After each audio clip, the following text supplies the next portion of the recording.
On ne fait pas partie de gros groupes, donc ça rassure quand même. C'est pour ça que sur la COP, on a un gros noyau de jeunes qui s'installent, dont Baptiste là qui est à Paris là dernièrement, quoi. C'est rassuré, hein, on contrôle, on est au courant jusqu'au bout de ce qui se passe, donc c'est rassurant pour investir. Semaine de l'agriculture sur Radio Mont-Blanc.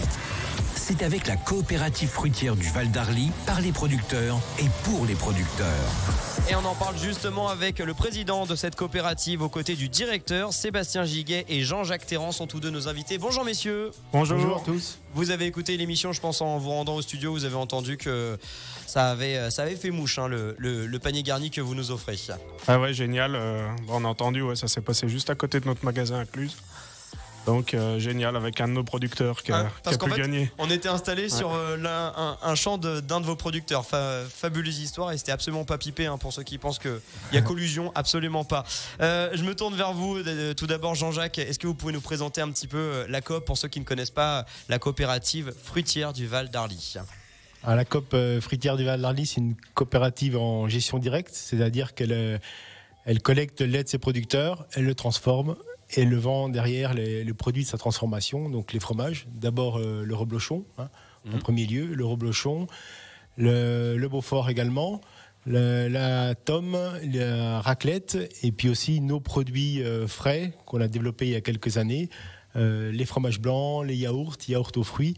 Et je tenais à dire, on est présent au Salon d'agriculture avec Baptiste, notre représentant de la race Abondance, mais également avec nos produits faits. Et on a eu hier une médaille d'argent pour le yaourt à la framboise, avec un petit coulis de fruits de framboise dessus. Donc je tenais à le dire à l'antenne. Et puis donc faites bien.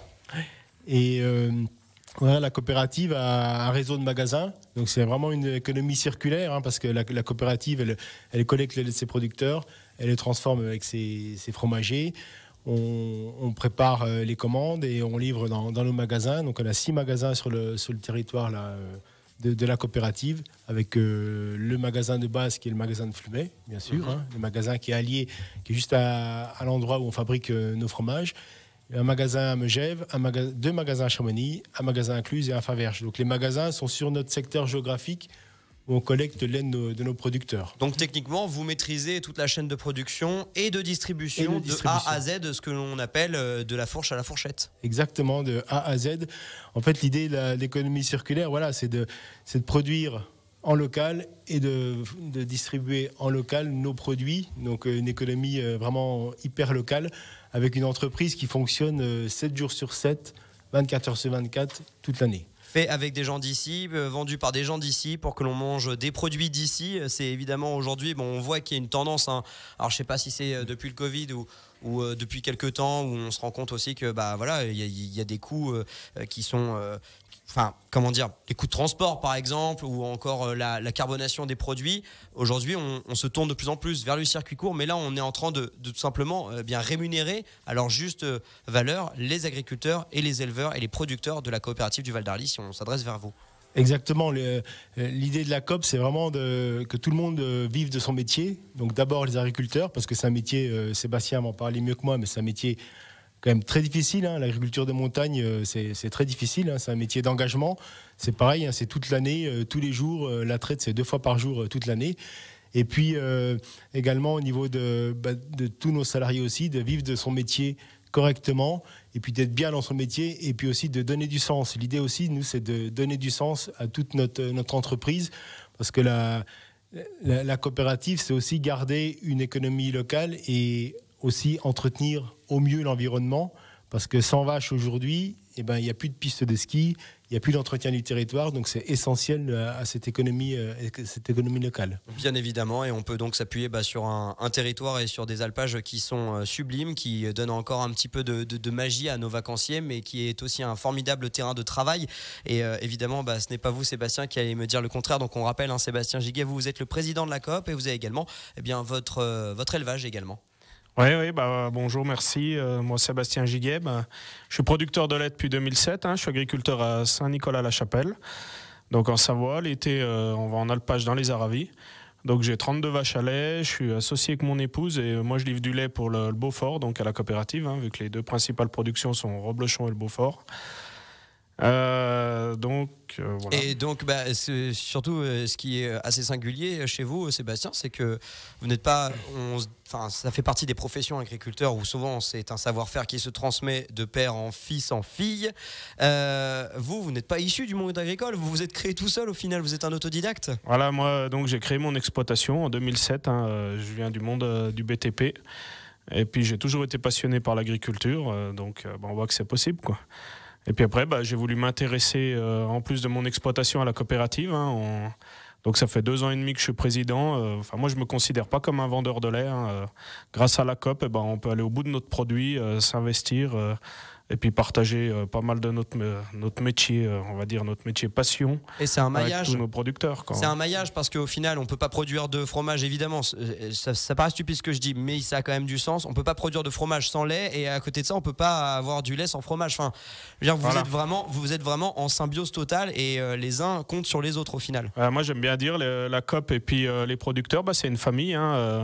Sans notre lait, il n'y aurait pas d'emploi. Et puis, sans tous nos salariés pour mettre en valeur nos produits et les transformer, quoi, nous, on ne serait pas là non plus. Donc, c'est une grande famille, quoi, notre COP. Vous vous targuez de dire que vous êtes le premier créateur d'emploi du Val d'Arly avec plus de 70 postes qui sont liés directement à votre coopérative. C'est toujours d'actualité ?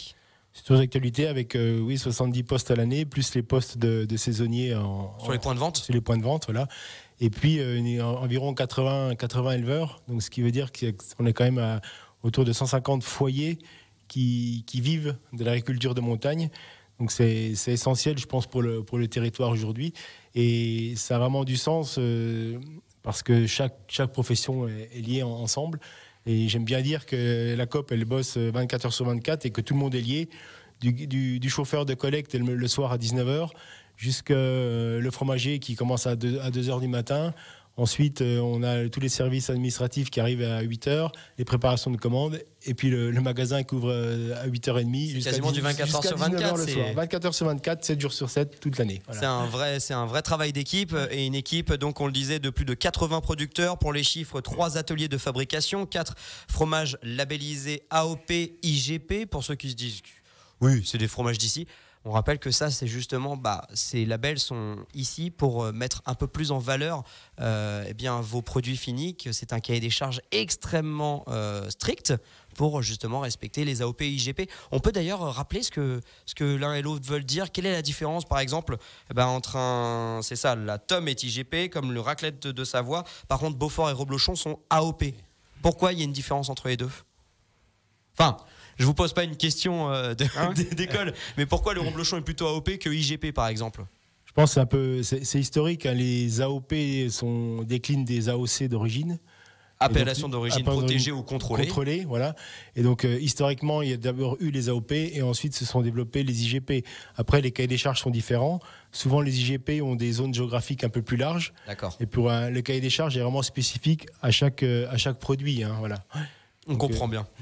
En sachant que globalement, sur les mêmes IGP ou AOP, la première chose qui est mise en avant aujourd'hui dans nos fromages à nous, c'est l'alimentation saine des élevages, et notamment l'alimentation uniquement à l'herbe et au foin. Voilà, c'est la base vraiment des AOP, IGP, des fromages de Savoie. Interdiction donc d'utiliser du soja, l'ensilage, de l'OGM, ce genre de choses. L'OGM, et puis pas d'agriculture intensive.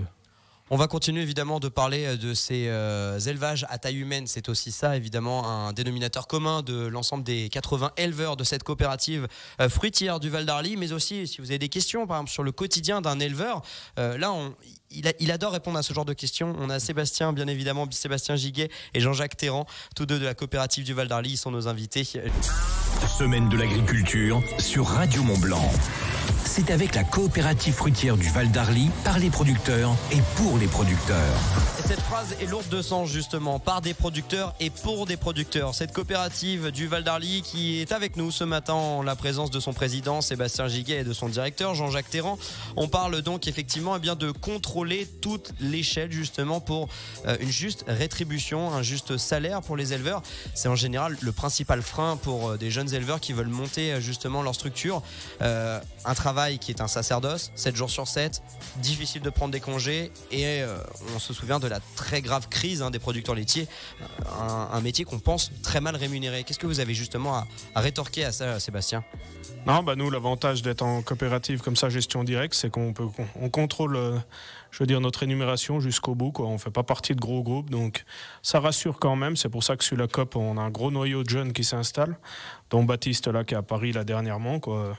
C'est rassuré, on contrôle, on est au courant jusqu'au bout de ce qui se passe, donc c'est rassurant pour investir. La coopérative, c'est aussi une entraide, vous l'avez dit vous-même, c'est une famille, c'est-à-dire que vous pouvez parler de votre quotidien, on pense toujours dans le stéréotype de l'éleveur, qu'il est seul au milieu de sa montagne avec ses problèmes. N'en déplaise à Karine Le Marchand. Vous êtes vraiment là pour justement vous épauler, pour écouter les uns les autres, savoir s'il a besoin d'aide. C'est justement ça la force d'une coopérative comme la vôtre. Voilà, ouais, c'est ça. Nous, la COP, elle nous permet de pouvoir partager tous ensemble également ce qu'on vit au quotidien et de pouvoir avoir même de l'entraide les uns les autres, quoi. Mais je crois que le plus important, c'est le partage, quoi, qu'on ne reste pas isolé dans notre coin. Puis le collectif, quoi, c'est ça, voilà, une COP. Et la transmission extrêmement importante. Vous avez parlé donc du jeune Baptiste Prudhomme, 19 ans, qui a monté sa structure à la suite de celle de ses parents, mais bref, il se débrouille visiblement un petit peu comme il peut. Il a quand même pas mal de tête. Il est du côté de Faverges. Il va participer donc à ce concours de vaches race abondance pour ce salon international de l'agriculture. Qu'est-ce qui pousse aujourd'hui un jeune de 19 ans à se lancer dans un métier où on sait que de plus en plus, on l'entend, les gens disent, les gens veulent plus travailler aujourd'hui. Mais là, c'est pas du travail, c'est une vie carrément. Vous l'avez vécu en 2007, Sébastien, justement. Non, c'est un métier passion, quoi. Et puis, moi, je suis fier de transmettre ça. Et j'espère que je vais y arriver. De toute façon, le but, c'est de transmettre notre exploitation. Moi, j'ai ma fille qui est passionnée là, donc par l'agriculture, donc c'est pas si terrible que ça, vu qu'on arrive à leur transmettre, quoi. C'est après la plus belle récompense, ça, de voir ses enfants intéressés, parce que si on fait un métier horrible, en général, les enfants ils font hey, t'es gentil papa, prends ta retraite, vends la boîte, et puis moi je m'occupe de moi. Non, on a un super beau métier. Après, on a la contrainte du 7 jours sur 7, parce qu'on vit avec des animaux, il faut être présent avec eux pour les surveiller, et puis s'ils ont besoin de soins, tout ça, il faut les accompagner.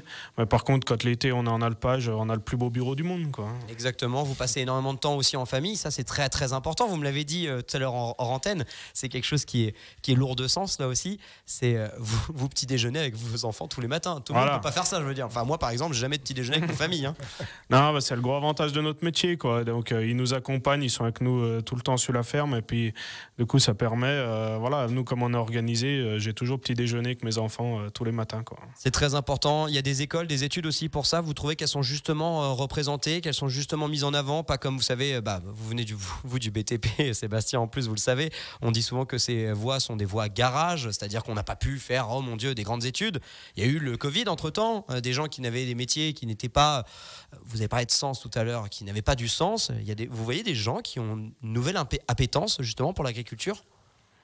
Pour l'agriculture ou pour la fromagerie, parce qu'en fait ça se rejoint quand même. Exactement. Parce qu'il faut qu'on trouve du sens à nos métiers. C'est l'essentiel pour arriver à perdurer dans l'avenir au niveau de notre agriculture. Et tout à l'heure, vous disiez peut-être que les jeunes aujourd'hui ont le travail, la notion de travail n'est plus la même. Mais si on arrive à donner du sens à ce qu'on fait, on arrivera à former des jeunes, et nous, on est prêts à les accueillir à la COP en apprentissage. Il y a des écoles qui existent, des écoles agricoles, des écoles fromagères, et nous, on est vraiment prêts pour transmettre nos métiers aux jeunes et leur donner du sens dans leur travail, quoi. Et aussi un des points peut-être qui peut justement créer des vocations, pourquoi pas, parce que comme vous le dites, il faut donner du sens. Les gens aiment bien voir la finalité de leur travail. Là on le dit depuis tout à l'heure, et ce n'est pas une propagande, mais regardez, quand on s'adresse directement à des coopératives, tout est contrôlé de A à Z par cette coopérative pour justement bien rétribuer le travail de ces gens qui se lèvent tôt, qui nous produisent des produits de qualité, IGP, AOP pour le certifier justement, mais à ouvrir aussi son exploitation. On m'a dit que c'était très important ça, Sébastien, que les gens se rendent compte de votre quotidien, pas de dire oh le pauvre comment il fait, mais waouh quel métier fabuleux de travailler en symbiose avec ces bêtes, et qu'il n'y a pas forcément de maltraitance animale comme on pourrait penser, notamment pour vos détracteurs. Ouais, voilà, hein, tout à fait. Hein. Moi, avec grand plaisir, nos portes sont ouvertes pour que les gens puissent venir découvrir ce qu'on fait au quotidien et puis venir voir que sur nos exploitations à taille humaine, hein, les animaux sont bien et choyés. Et puis voilà, c'est un métier très noble. On est là pour nourrir la population, on entretient le paysage. C'est génial, hein. Moi, je suis fier de mon métier, quoi. Et on l'entend dans vos mots, et c'est ça évidemment le plus important. Donc donner du sens aux choses, consommer des produits finis qui sont produits à quelques kilomètres de chez nous par des producteurs de chez nous. Et puis notre terroir, il est tellement beau, on peut tellement être fier évidemment de ces SIGP AOP, que ce soit du Roblochon, du Beaufort, comme on l'a dit, le fromage de raclette, la tome, etc., etc. Vous avez en plus un fabuleux site internet, il est très beau, il est très bien fait. Je vous invite à vous rendre dessus. Ça s'appelle Coop Val d'Arly, exactement. Et c'est coopvaldarly.com. Et en plus, on peut commander pour les vacanciers qui vous ont apprécié, qui vous ont connu. Après, vous faites de la livraison en fraîche poste, c'est ça? Ouais, donc en chrono fraîche. En chrono fraîche, ouais, dans toute la France. Et ça, c'est super. N'hésitez pas en tout cas à vous renseigner. Il y a 5 points de vente différents donc pour cette Coop fruitière du Val d'Arly. Flumet, Megève, 2 à Chamonix, 1 à Cluses et 1 du côté de Faverges. C'est bon, on a fait le tour. C'était ça? Ouais, c'est bon. Ouais. Bon, je me suis pas trompé. Merci messieurs d'être venus chez nous. Merci à vous. Radio. Merci beaucoup. Et bonne semaine de l'agriculture.